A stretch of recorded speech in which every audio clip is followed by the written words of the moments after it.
My name is Jason Reed. I'm 32, and if you think you know how this ends, you probably don't.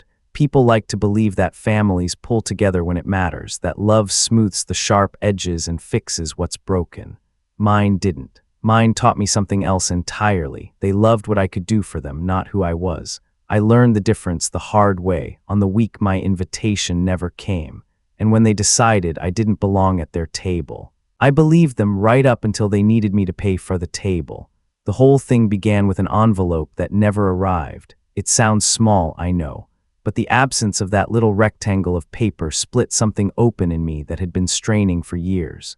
My younger brother, Tyler, was getting married in a church just outside Chicago. Everyone kept talking about the invitations, heavy cardstock, deep navy with gold edges, the couple's initials stamped in wax. Neighbors posted photos of theirs on social media with captions like "can't wait," and so honored. I checked my mailbox every afternoon that week. Flyers, bills, a coupon booklet, no invitation. On a Thursday evening, I finally called my mom. Her name is Linda, but the tone she used made her feel like someone else. I asked if a mistake had happened, if maybe mine got lost. She inhaled and let the breath out slowly, like she'd been hoping I wouldn't ask. "Jason," she said, rehearsed and cool, "the invitations are for people who will make the day easier." She paused. "You know how you are, how I am," I repeated, feeling the air thin around me. In the background, my dad, Robert, everyone calls him Bob, gave a short laugh, the kind he used when a joke landed exactly how he liked. "Don't act surprised, son. You've always been the family disappointment. We don't need drama." Aunt Nancy, who had apparently been sitting at the kitchen table with them, chimed in before I could find words. "Weddings are for real family, Jason." I could hear the clink of her spoon in her mug, casual and cutting at the same time. "You wouldn't understand." I stood in my small apartment in Logan Square with the phone to my ear, staring at the calendar on my fridge where I'd scribbled Tyler's big day in pencil, back when I still assumed I'd be there. Something in my chest tightened until it felt like a fist. I wanted to shout, to list every time I had rescued one of them from a mess, every bill I'd paid quietly, every time I'd swallowed my pride to keep the peace. Instead, I said, "Got it." Then I hung up. 50 minutes later, I booked a flight to Lisbon. I didn't bother telling them. I packed a carry-on with 2 pairs of jeans, a few shirts, a light jacket, and my camera. If they didn't want me at the biggest performance of their lives, I wouldn't be there to watch them act. I'd be somewhere with tiled streets and sea wind and nothing that smelled like the old house I grew up in. I landed in Lisbon on a Sunday morning. I dropped my bag at a guest house in Alfama, the kind with thin walls and a balcony just big enough for one chair and a potted plant that had given up trying. I walked for hours without a plan. I followed the tram lines up and down hills, ducked into a bakery for a pastel de nata that flaked down my shirt, and stood in a square where an old man played a guitar and a little girl danced like nobody had told her to be embarrassed yet.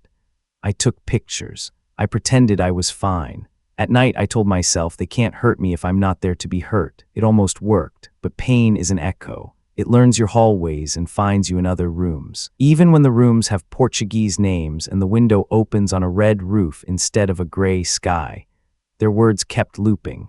Only for people we want there. The family disappointment. Real family. I heard them when I brushed my teeth. I heard them when I lay in bed and listened to mopeds chug past. I heard them when I woke to the sound of someone dragging a chair across tile upstairs and I didn't know what time it was. Still, distance did something useful. It separated the noise from the facts. If I was truly the disgrace they'd named me, why had they leaned on me so hard and so often? There were the obvious times. When Dad's blood pressure knocked him into the hospital 2 summers ago and Mom forgot her card at home, I paid the bill without being asked, even though no one said thank you. When Mom maxed out her 3rd card on emergencies, like a new set of patio furniture and an annual pass to a spa, I transferred money so the calls would stop. When Tyler's first startup flopped, his can't-miss online sneaker marketplace, I wrote a check and told him he'd figure it out next time. When Aunt Nancy's roof leaked in February and she cried on the phone about how winter rain is so much wetter than any other kind, I paid the contractor. I couldn't remember a single time any of them had transferred money in my direction, but I could recall many times they had transferred blame. On the 4th night in Lisbon, I was watching the sun drop behind the April 25th bridge, the river shining like liquid silver, when my phone started buzzing again and again in my pocket. I glanced down. It was a flood, messages stacked on messages until the notifications blurred together. The first one I opened was from Tyler. Wedding canceled. We need you. Please call. My eyes skimmed, then stopped. Then read it again. Canceled. Not postponed. Not rescheduled. Canceled. Another message from Mom. Jason, please. We were kidding around. You know how we are. Call me. From Dad, it's money. Families help each other. Don't be stubborn. From Aunt Nancy, if you cared about your brother at all, you wouldn't let his big day fall apart. Imagine the shame. I stood there while the last light cut a stripe on the water and the wind pushed colder. The people who had told me I wasn't wanted were now asking me to fix the thing I wasn't invited to. A strange calm came over me, the kind I imagine a lake has right before a storm hits, flat, glossy, deceptive. I didn't answer any of them that night.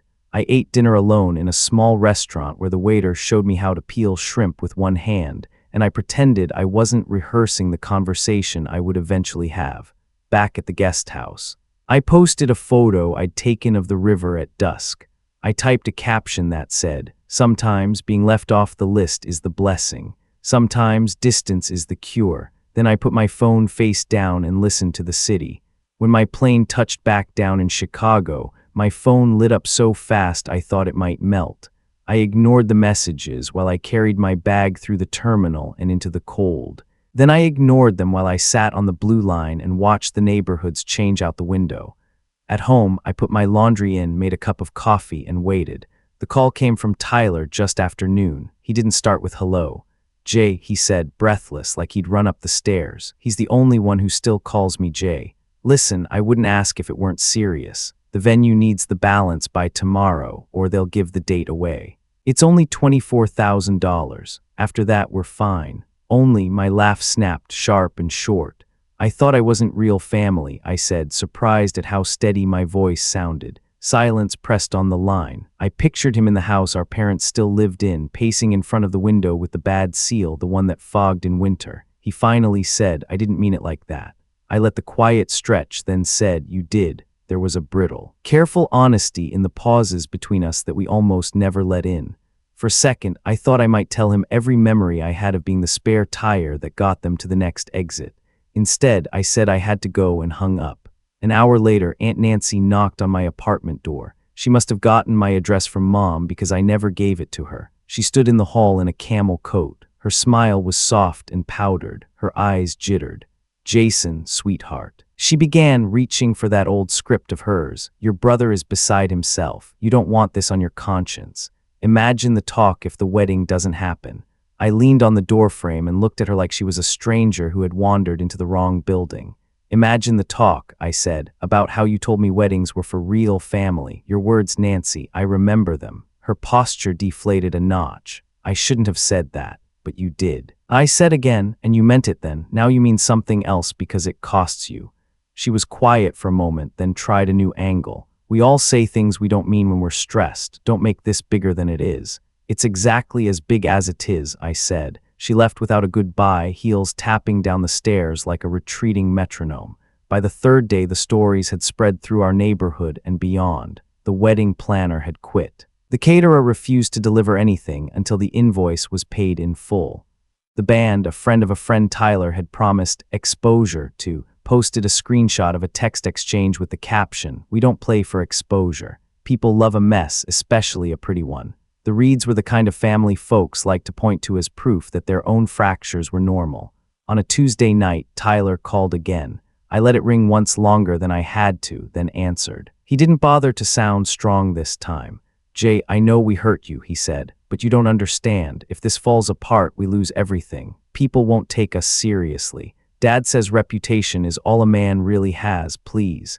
There was a time when that sentence would have made me reach for my wallet before I even knew I was moving. This wasn't that time. I remembered Mom dismissing me, Dad laughing at me, Nancy cutting me down with a casual clink of her spoon. I remembered all the years I nodded along, paying their debts, keeping their secrets, while fading into the background of every family photo. That was the role they wrote for me, silent, invisible, not anymore. "You thought I was a joke first," I said. "I heard you, all of you, that was true for you then." He swallowed audibly. We were wrong, maybe, I said, but apologies aren't currency. I didn't slam the phone down or say anything dramatic. I just told him I was hanging up. Then I did. That night, I poured a glass of red wine and scrolled through my Lisbon photos. I posted one, me standing small against an enormous orange sky by the river. I wrote, "Funny how the people who don't invite you to their table still expect you to pick up the check. Not anymore." The response landed fast. Messages from friends I hadn't seen in years. Coworkers who knew me only as the quiet guy who fixed other people's spreadsheets. Even strangers who had found the post through a friend of a friend share. "You're not wrong. Been there. Proud of you." A few direct messages from cousins I rarely spoke to. "We always noticed how they treated you." Solidarity bloomed in my inbox like a late-season flower that suddenly remembered how to open. My family's messages didn't stop, but they changed shape. Mom sent a voicemail the next morning. She cried so hard at the start that the words blurred, then landed with theatrical neatness. "Jason, we didn't mean it. We were under pressure. You're our son. You belong. Just don't punish us." Punish. The word sat heavy in my chest, then slid off. What I was doing didn't feel like punishment. It felt like absence, simple and overdue. I was giving them what they had given me for years, the clean edge of being left out. Dad followed with a text that read like a policy memo. "Enough games. We know you have the savings. Families stick together in times like this. Step up." I put my phone on the counter and poured cereal into a bowl, listening to the dry clatter the flakes made. For years, I had stepped up. Not with speeches, not with the big gestures they like to post about, but in the quiet ways that get rewritten into a story where somebody else is the hero. I remembered slipping an envelope of cash into Mom's purse the week the lights were almost cut. I remembered paying off the last of Tyler's credit card balance because the calls were waking him up and he needed to be rested for a pitch meeting. I remembered replacing the tires on Dad's truck while he was out of town because I'd seen the bald lines and couldn't shake the picture of him on the shoulder of the highway in winter. Of course, nobody ever took a picture of me doing any of that because it wasn't the kind of help they wanted to remember. I went to work and answered emails and kept my head down while my phone buzzed in my pocket like a trapped bee. When I got home, I sat on the balcony with a blanket around my shoulders and watched the sun make the brick buildings across the alley look briefly expensive. I thought about the 10-year-old version of me who would sit at the top of the stairs while my parents laughed with friends in the living room, trying to catch the jokes and then repeat them to myself so I could feel included in something. I thought about the 13-year-old who got a C in math and was told not to ruin Tyler's good name. I thought about the 17-year-old who got into a decent college and was told maybe he should stay close to help out. There was a time when I would have traded anything for the feeling of being central, wanted, unembarrassing. That time had ended without me noticing, maybe in Lisbon, maybe earlier. By the end of the week, the venue made their move. They posted a polite statement on their website and on their socials. Due to unpaid balances, the Reed Walsh reservation on the scheduled date has been canceled. The name stung even though it wasn't mine anymore. Reed was me. Walsh was Emily's last name. It was a public fact now. People screenshotted, shared, speculated. The world loves a narrative where pride gets tripped by numbers. Tyler's fiancée, Emily, posted a picture of her hand without the ring with a caption that said, "Sometimes love isn't the problem." Comments stacked beneath it in the voices of her friends, all indignation and sisterhood in capital letters. I didn't feel anything sharp when I saw it. Mostly I felt tired. Mom stopped posting her pictures of table settings and inspirational quotes. Dad got spotted at the hardware store looking older. A neighbor texted me a blurry candid with the message, "He looks like he hasn't slept." I put my phone face down and made dinner. The calls slowed, then sharpened. Mom sent a short text, "You've embarrassed us enough. I hope you're happy." Dad followed with, "Don't bother coming back here. You made your choice." I read both twice, expecting the old ache to jump up and grab me. It didn't.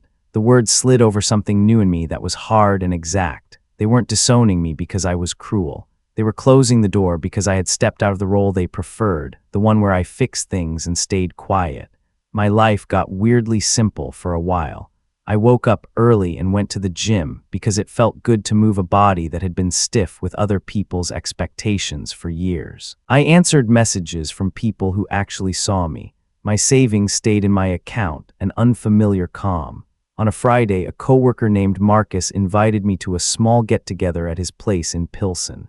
We crowded around a mismatched table, ate tacos off paper plates, and laughed at a story about the bus driver who sang show tunes between stops.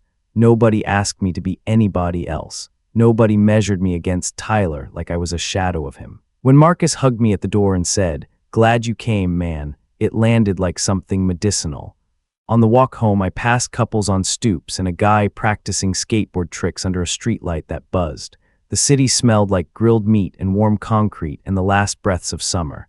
I realized without drama that the family I had been chasing didn't exist and the family I was building did. That difference was everything. Still, I'm human. I couldn't resist one last small move. I posted a photo of the table at Marcus's place. Nobody's faces, just hands and plates and the gleam of lime on glass rims. I wrote, "Real family isn't defined by invitations. It's defined by love. Found some tonight." The comments lit up again, not with gossip, but with recognition. Yes, this, proud of you, brother. For a while after that, there was silence from my parents' house. Not the old silence that demanded I guess what I'd done wrong, but an absence that asked nothing from me. It felt like clean air after the smell of old smoke. Weeks passed. Work went well. I bought a new pair of boots and broke them in until the leather took the shape of my feet. I learned to cook a perfect omelet. I slept. When people asked how my family was, I told them the truth without the ache that used to make me swallow the words. Complicated, and I'm okay. Then, in the 7th week after the cancellation, my phone rang at midnight. Mom. I let it go to voicemail, then listened. Her voice sounded smaller than I'd ever heard it. "Jason," she said, "we can't face people anymore. Everyone knows Emily left. We lost everything." She paused, and I could hear the hum of the refrigerator in the background, the same hum from my childhood kitchen. "We were wrong about you, about everything. Please just talk to us." There are apologies that come from contrition and apologies that come from collapse. I wanted to believe it was the first kind, but I heard the second kind's accent in it, the language of survival. The next morning, Tyler texted, "Jay, I need you. I'll pay you back, I swear." It wasn't reconciliation. It was rescue he wanted. I stared at the screen until it dimmed. I didn't answer. I put on my shoes and walked downtown. The air was crisp with that early autumn edge, the kind that makes you feel like something in your life is about to turn. I stopped to watch a little boy press his face to a bakery glass and point at a cake like it was a miracle. I kept moving. For the first time, I didn't feel like the forgotten son or the troublemaker or the disappointment that ruined pictures. I felt like a person living his own story. That night, I took a picture of my journal open on my lap and posted it. On the page, I'd written, "Exclusion isn't the end. Sometimes it's the beginning of your freedom." People responded, but their words weren't for me anymore. Mine were. I closed the journal and sat still long enough for my breath to deepen. The broken wedding became a small legend, the kind that grows in retelling. Neighbors said the Reeds built a celebration on vanity and bills, and the son they called useless chose not to save them. That wasn't my version. Mine was quieter. They removed my chair from their table. In doing so, they removed the rope they'd tied around my neck and called love. I stepped out of the loop and could finally stand up straight. I took more walks. I let fewer old stories occupy my head. I found a new barber shop and told the barber to do whatever he thought would look good. He did. I stood up from the chair and almost didn't recognize myself in the best way. I started reading again. Not the productivity books I used to grab to fix myself, but novels where people made choices and lived with them. I learned the names of the people who worked at the deli on my block. I learned the names of the birds that flew low in the alley at dawn. I kept my apartment tidy because I liked it neat, not because I was waiting for someone to visit and judge. One afternoon, I found an old shoebox of photos at the back of my closet. I sat on the floor and sifted through snapshots. Me at 6 with a gap-toothed grin, holding a paper crown from a fast food place. Me at 11 with a science fair ribbon, standing next to a crooked poster board. Me at 17 in an oversized suit, tie crooked, standing in front of the mirror alone while Tyler and my parents took pictures together on the porch. I wanted to reach into the paper and tell that kid something simple. It's not you. It never was. You can stop trying to earn a seat you'll never be given. I slid the photos into the box and set the box on a higher shelf. I didn't throw it away. My past didn't need to be erased. It needed to be placed where it belonged, behind me, not wrapped around my throat. Now and then a text would still arrive from someone in the old house. Dad's knee is acting up. The neighbors asked about you. The dishwasher broke again. They read like weather reports. I responded when I felt like it, which was rarely. Not out of cruelty, but out of something better, boundaries. One Sunday morning, I woke to sunlight sprawled across the floorboards, warm and indecently cheerful. I brewed coffee and sat by the window with the mug in my hands, watching a couple argue softly on the sidewalk, then smile, then walk away. My phone lay silent on the table. I listened for the old alarms in my head, the ones that told me to hurry, fix. Smooth rescue, nothing rang. The quiet didn't scare me, it held me. I opened my journal to a fresh page. The pen felt good in my hand. I wrote slowly and deliberately. They erased me from their table, and in doing so, they set me free. I don't need a seat there anymore. I built my own table, and at mine, love never comes with conditions. I put the pen down and read the words twice, not because I doubted them, but because I liked how they looked in my handwriting. Later that day, I flipped through the pictures from Lisbon again. The one of the bridge, the one of the old man and the little girl, the one of my hand holding a pastry I'd eaten too fast. Those images weren't souvenirs from running away. They were proof that life continued to be beautiful even when you weren't invited to someone else's idea of it. That beauty had existed before they rejected me. I just hadn't known how to see it yet. I don't pretend I won something grand, or that anyone else lost in a way that made me glad. Revenge wasn't a fire I set. It was a light I stopped turning off to make other people comfortable in the dark. The sharpest justice wasn't the canceled reservation or the whispers or the ring returned. It was me, making breakfast in a quiet apartment, feeling full without being asked to prove I deserved to eat. If you're waiting for the scene where I walk back into their house and lay down a speech that makes everyone cry, I can't give you that. I can give you the last time I drove past the old street, though. The house looked the same as always. I sat at the stop sign for a long minute and let the car idle. The past leaned forward from the sidewalk like it wanted to say something. I rolled up the window and kept going. Some nights, the old words still find me, disappointment. Real family only for people we want there. I sit up and look out at the city lights, the present bigger and kinder than the old script that used to live in my head. I drink water, look out at the city lights, and get back to sleep. I don't know if my parents will ever understand that what they called love felt like a leash. I don't know if Tyler will ever admit that I was his safety net and not his enemy. Those are not questions I have to answer. My life fits in my hands now. My days belong to me. The wedding that never happened became a parable told in someone else's kitchen, about a family that tried to build a celebration on borrowed money and borrowed pride, and the son who finally declined to underwrite the show. In my version, no one screams in a parking lot or falls to their knees. The drama has been replaced by the quiet truth. I go home, I make dinner, I read a book. I send a text to Marcus about a movie. I water the plant on the balcony that no longer looks like it wants to die. When the speeches fade, when the guests go home, when the debt collectors stop by with dull, practiced knocks, what's left is the truth. The truth is this: I always belonged, not in their shadow, not in their script. I belong in the life I chose when I stepped off their stage. If you're the person standing at a mailbox that stays empty, wondering what your absence means, I'll tell you, sometimes it means you finally get to hear your own name in your own voice. Sometimes it means you book a ticket you didn't think you were brave enough to book. Sometimes it means you sit in your kitchen at midnight with a glass of water and realize you're not thirsty for the old kind of love anymore. They cut me out. They cut their own lifeline. I kept breathing. That's the whole story, and also the beginning of something else. And if you're waiting for permission, here it is.